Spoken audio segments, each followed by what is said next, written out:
So my name is Malene Knudsen. I work as a product manager for the integrations. Been here the whole day.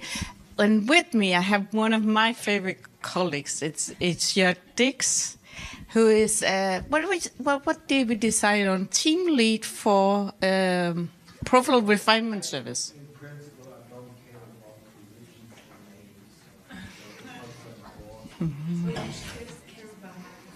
I should care about microphones.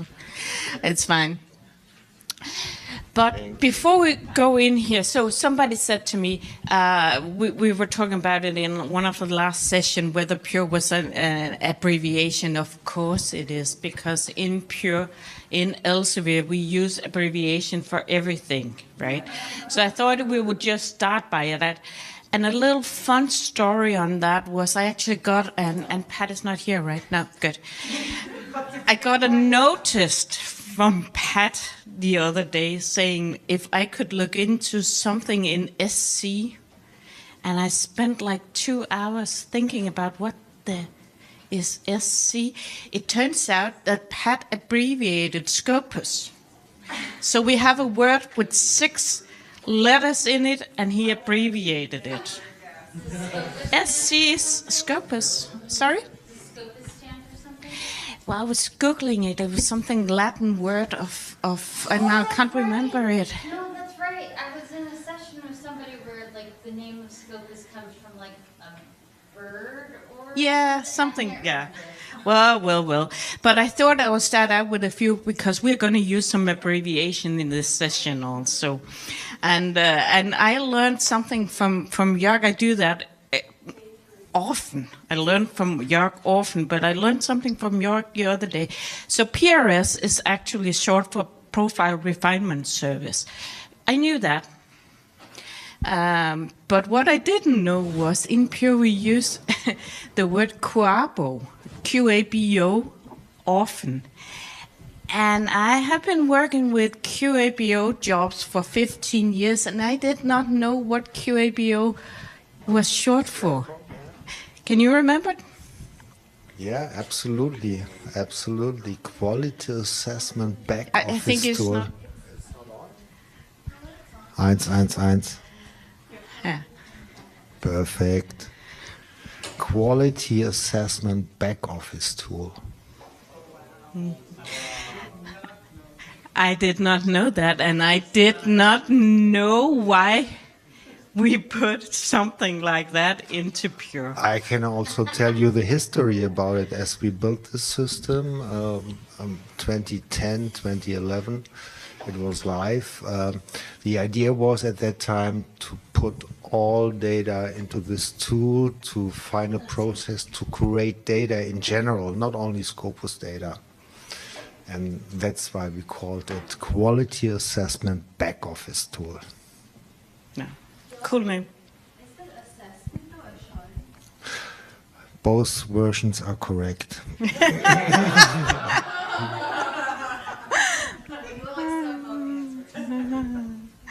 That's cool. Officially for me it's assessment, but yeah, I know that the other word is also a part in our documentation. Yeah, but this is what we want to do for the next 20 minutes or so. We're going to talk a little about what is PRS. We're going to talk about what happens in this PRS process, Profile Refinement Service process. What happens with the data when it hits Pure. We're going to talk about the QABO sequence inside Pure. It has nothing to do with the back office. I don't know why. And then one of the questions we get most often, and me and Bushra are dealing with this on a weekly basis, it feels like, so how is persons and affiliations actually added to records inside Pure?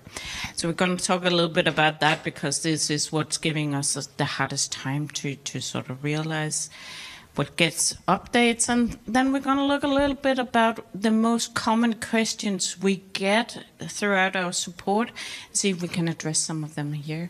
So this is the plan for today, Jörg. Do you want to start out? Of course. So It's hard for me because of the road trip yesterday evening, and especially the drone show made me feel, oh, that's it, let's go home. But now after lunch, I'm a little bit tired, but it doesn't matter. So, what is PRS and what does it for you if you are a customer, a pure PRS customer, right? So you have to imagine that you have the core database, Scopus itself, with more than 106 million records. And also Scopus has a calculation process based on an algorithm who's trying to merge and spit out publications of profiles. At that time we started this process, it was important that we can guarantee that the precision and the recall is very high, at least for our products, like Pure or the experts applications at that time. And so we decided to use machine learning until today. By the way, it's not AI, it's machine learning, it's another thing, and build up a database where we put the whole corpus of Scopus into this database, and this database is totally separated from Scopus. There's only a connection when we are refining the data back into Scopus. And what should it do for you? The problem that can appear when you're buying Pure and putting data into Pure is that you're getting lists of publications. Might be Science Direct, might be Web of Science or Scopus or whatever you're putting into the system. But the worst case can happen if a researcher is coming to you and saying, hey, we bought an application, right, for a bunch of money, and now I see my profile and I'm missing my last paper. And at least it's not a paper. You have always to imagine it's work that has been done in science, right? So maybe days, maybe weeks, maybe months, maybe years. And that's the worst case. And unless, as soon as you're getting the feedback that the system is not working properly, that you are missing a paper, you're coming into the situation that you have a stakeholder in front of you, and the next implementation of a product like Pure will be much more complicated. So, at least we want to have a full publication list, which is to 99% correct, and that's what we are doing. And can you go to the next slide? So this is our data pipeline process, and there's where the magic is happening, right? Each Monday we are receiving the data from Scopus, putting it into our database, and there's a calculation process which is triggered on precision.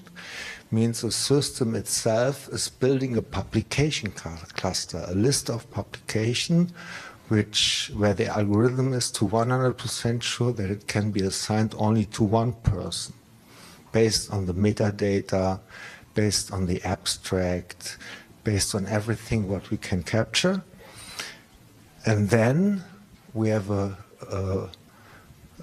process, we call it full copy of Scopus gets prepared for refinement. That's the building of clusters.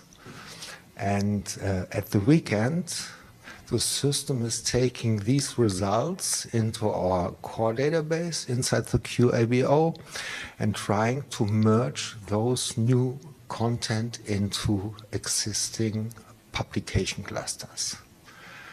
That means that's the automated process, and we have a manual process where I'm come to later. And we have the pure publication import job, right? So we're doing two things. Inside 1 week, we are getting the data, we are calculating the data, we are assigning new content to existing publication clusters, and then afterwards we are bringing the data back to Pure, if you are a Pure customer, and at the same time when our process has been finished, it will be filled back to Scopus at some point, right? Next slide, bitte. So, and that means we are getting your HR data or your list of persons, putting it into Pure. Pure is bringing the data into our system, into the QABO. It's here mentioned as PRS, right? And as soon our process has been finished, we are filling it back to Scopus. That's the data life cycle of PRS. Next slide. So, and as you can see on the left hand, the system itself is focused on precision.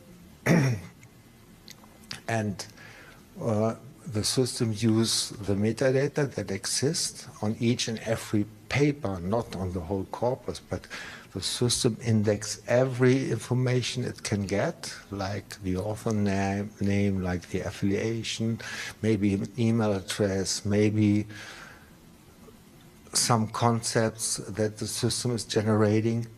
And then inside the manual phase, there's a team in the background who's merging these calculated publication cluster into one publication list. And as soon that has been happened, we are sending the data back to Scopus so that at some point both databases are synchronized, right?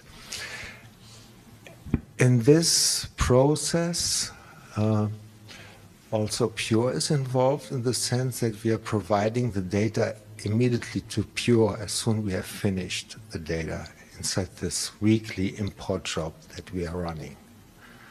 Yeah? Okay. Next slide. Oh, it's more likely about the submission. And then we need to get the information that we have to do something for you, and on the community portal you can request the PRS for your particular list of authors, and then the process starts in the sense that I'm getting the information, hey, there's a new project, can you look at it? It has to be finished in the next 6 weeks, can you make it for us? And then we are looking at it, coordinating everything with the implementation managers, coordinate everything with our team, with roughly 60 up to 70 people who are on sitting in front of our QABO. And then we are pulling back the data to Pure, and the customer is also getting a feedback. There's a feedback loop called statistics out of the process. Maybe there are some questions that we have because we are not to 100% sure that these publications should be assigned to a particular author. And as soon this process has been finished in total, from that point on we are sending the data back to Scopus, right? If there's any issue that you're seeing, you have the ability to send the request immediately directly to the PRS team, to a delegated help desk. That's the email address SVE profiles. Whoops. Oh, sorry. My mistake. Okay. And as we have several help desks and support stages within Elsevier, I'm not talking about Pure now at all, it's important that we have a direct ability to change the data if it is not correct. And that's what we have realized in the past few years. If you are a Pure customer, as you know, and you have also PRS, we have the ability to exchange 10% of your profiles, right? And next slide, please. Yeah. And for that, we need two things. We need the source itself, Scopus, which is copied into our QABO database. And we need, let's say, metadata from the customer, like first name, last name, and affiliation, in the best case, an email address, which helps us to identify the right person and the right papers inside the whole database. And the system itself, the QABO, is supporting that in several ways. So we are extracting the cities, the organizations, email addresses inside the interface, so that we can be sure that we are picking up the right author and also the right publications. Okay. How to submit it via community portal means you are saying, we have this project now, we want PRS. The support team is picking up this request, we are getting it on our plate, on our table, and then the process starts. And after the project has been finished, you are getting back via feedback loop the information that we need in addition to make everything perfect, let's say. It cannot be always perfect, right? But we are up to 99%. Okay? Next slide. Yeah. Currently, we are solving 87 customers from Pure, but beside that, we have also cyber customers. We have PRS only customers, and that means we are maintaining roughly 200,000 profiles in our current QABO database. Overall, we have processed more than 600,000 profiles, and you can imagine what it means looking in so many different data sets and publication lists. And our team that helps us to run this process, the fluctuation of FTEs is 0.5% per year. So they are doing, it's very stable, very smooth, without any annoying or any disturbing things. Okay, any question to that?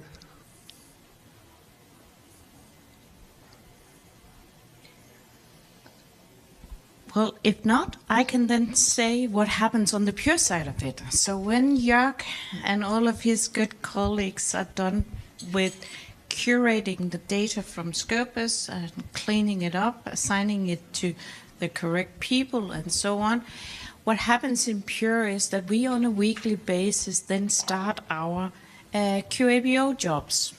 We call it the QABO sequence or the QABO jobs in Pure. This is the list of jobs that runs on a weekly basis in your Pure, if you haven't decided otherwise. Because I know when I look into different Pure clients, some of you are not running exactly these jobs, but this should be sort of the list we give you from a start at least. So what we do, just to run through them quickly is we start out by synchronizing a list of external organizations from SciVal. So it's a curated list of external organization where we sort of aggregate all the Scopus IDs of these affiliation up to top level, up to university level or top level in the university. So you can start using that for doing reporting, for collaboration maps on portals and so on. Then there's a secondary job running, and next to that it's just cleaning up.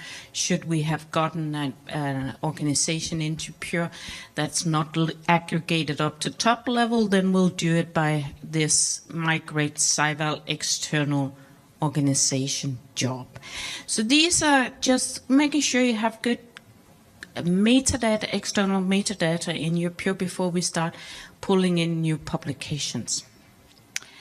Then the next job starts, is called the QABO publication import job, which is actually one of the most important jobs.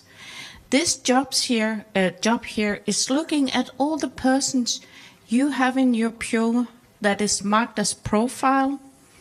We take that, if they're marked as profile, we take their Scopus author ID and we go into the QABO workspace and we check, is there anything new in this QABO workspace? Any new publications since last time we tried that? So last week, most likely. If there's new publications, we get those ID into Pure, and then we ask Scopus for metadata on these Scopus publication ID numbers. So it's all about getting new publications into your Pure and storing in there. The next job that's running in your Pure that's important is the update job. And what that job does is it looks at the publication that has been imported and try and check if there's any updates on those in Scopus. So Scopus saying something new since last time we asked them. And we're getting updates in on that. And then we do some cleanup. We created some data, we're doing some cleanup jobs. Something can happen. So we merge some events, we delete some publications if they're duplicates and so on. So we don't delete any publication. We merge publication. I don't know why somebody called it a delete job. We are merging records. So sorry about that. And then we start making content good for portals. So we run a series of fingerprints in there. So the new publications that are coming in are being fingerprinted, and persons and organizations are fingerprinted accordingly. And after this, we delete a little bit of master data because sometimes we could have created the same external public person twice. So we just clean up if it's not used anymore. A little cleanup job. So this is what happens in Pure.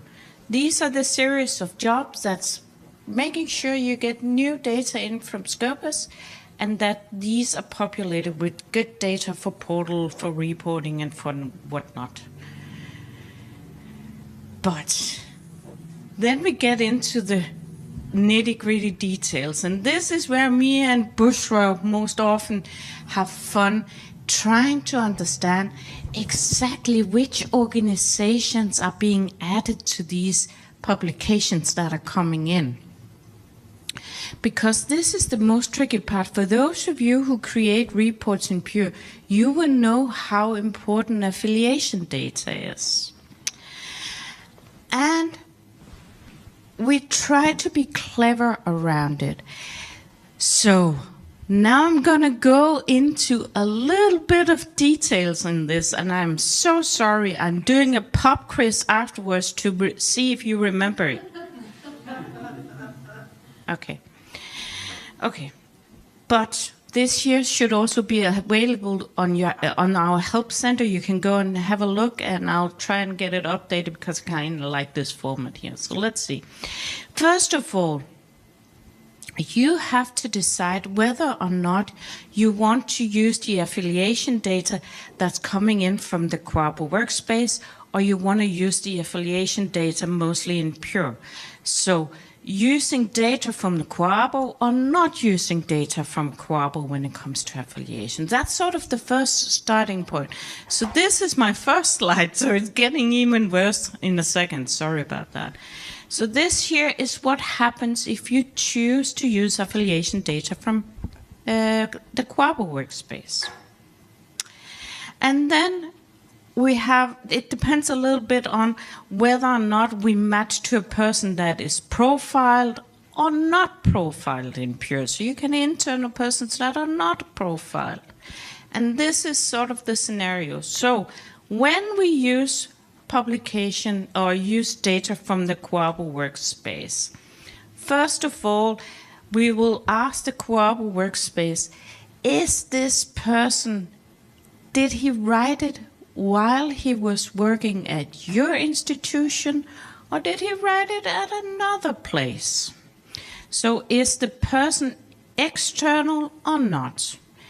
If we get it in and saying, yes, this publication here was written while he was at your institution, what we'll then do is we'll go in, we'll have a look at the publication date of that record.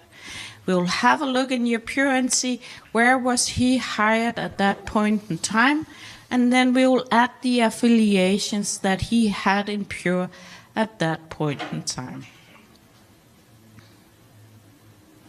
If not, if you have a primary affiliation, then we'll only use that and we'll assign that. If we cannot find any active organizations in your Pure, well, then we just find the first active affiliation. So, as a result, if the QABO workspace tells us that he is internal, then we will always end up with associating an internal organization to that person.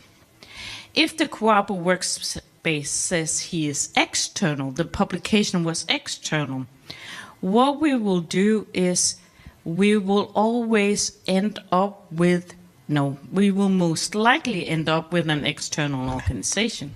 This is the premises of this.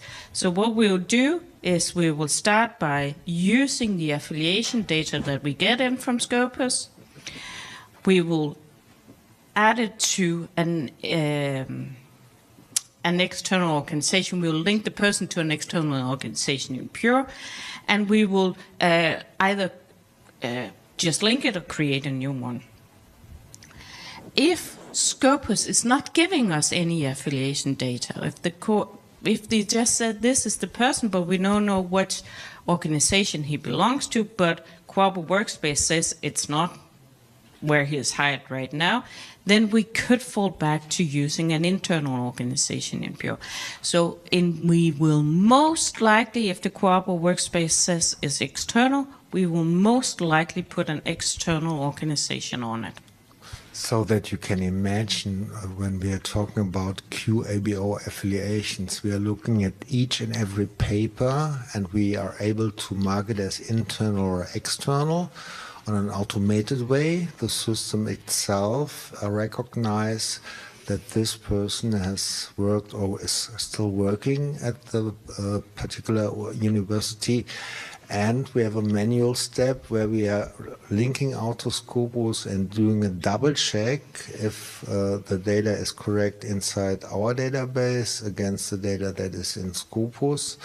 And then we are providing the data back to Pure. So that's important to know that a human in the loop is looking at that, right, and making the decision, yes, this publication with this author has published internally at our university. So it could be that there are hundreds of publications for one author, and the last publication is, let's say, from Johns Hopkins, and the rest is from Northwestern, just as an example.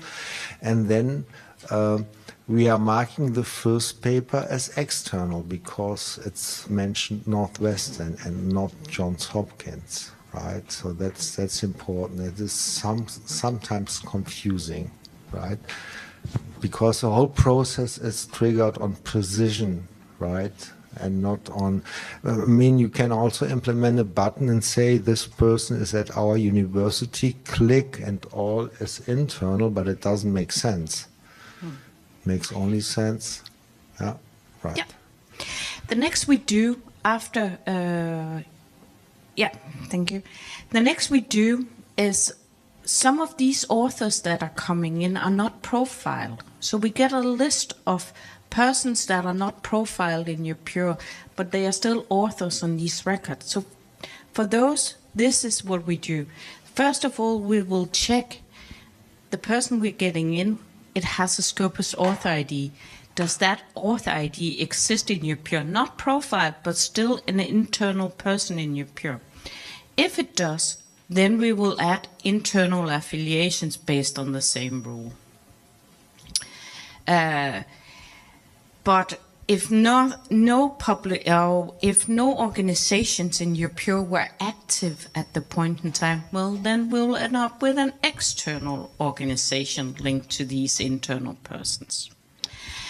If we cannot map to an internal person, then we map to an external or create a new external person. And external persons will always have external organizations on it. So this is the scenario. This means that for people who are not profiled, for authors that are not profiled, here we can end up in many scenarios. He can be an internal with an internal affiliation, an internal with an external affiliation, or an external with an external affiliation. So it's a bit complex. So we go through every single time you don't know why an affiliation got on it. This is the scenario we go through and try and see if we can figure it out. But there's also the scenario where you are chosen not to listen to this internal, external note from the QABO workspace. And there, our rules is a little bit simpler. There, we will just look and see if we can find an internal organization. If they're profiled, an internal person will always be added to an internal organization. If they are not profiled, we can end up in the same scenario where they can have both internal, external, and whatnot. So these are the rules that we run through. I have tried to make it a little bit more simple, like this. So if you have the setting on, should we listen to it? Pure will use QABO's definition of internal and external. You can end up with whatever. If it's off, then we will in Pure for profile publication for profile persons always assign an internal organization to it. Easy peasy, right? Are you ready for a pop quiz? I'm so sorry, and I don't imagine you remembering this, but you will have the slides and you'll be able to go in and dig into it. But if we look into some of these common questions that we get in Pure regarding this. So why do I have an internal person in my Pure that is linked to an external organization with the same name as my organization? So I am an NYU, I get an internal person, but it's linked to an external organization called NYU. Why does that happen? Well, it could be that the QABO workspace said that it was actually an external publication. This is one of the most common scenarios. In that case, we can get it cleaned up. Just let us know. This is the most common scenario, at least. We also get this question about, why do you delete records in my Pure? So I have imported these publications from the QABO workspace. Why do you delete them? Well, Pure is actually in sync. So if it's deleted in Scopus, it will also get deleted in Pure. That's the common scenarios. But we have introduced, if you are upset about that, we have introduced a new setting. You can turn it on, and then we will no longer delete it if it doesn't exist in Scopus anymore. Came in around December last year. Then there also, what we say is, people say that we have a record in Pure, but it looks different in Scopus. And most likely it's because you have touched a field on the record. And then we will stop updating that field. We will update the rest of the record, but that specific field that you have touched, we will no longer update. And then the fourth most common question I get is, I have this person come in my institution. He changed to a new department, but why is all his publication linked to his old department? And this is actually how Pure works. So if he was at Department of Chemistry, we will add Department of Chemistry to all his publications. When he moved to Department of Physics, going forward, we will link it to physics, but we will keep Department of Chemistry because it was true at that point in time.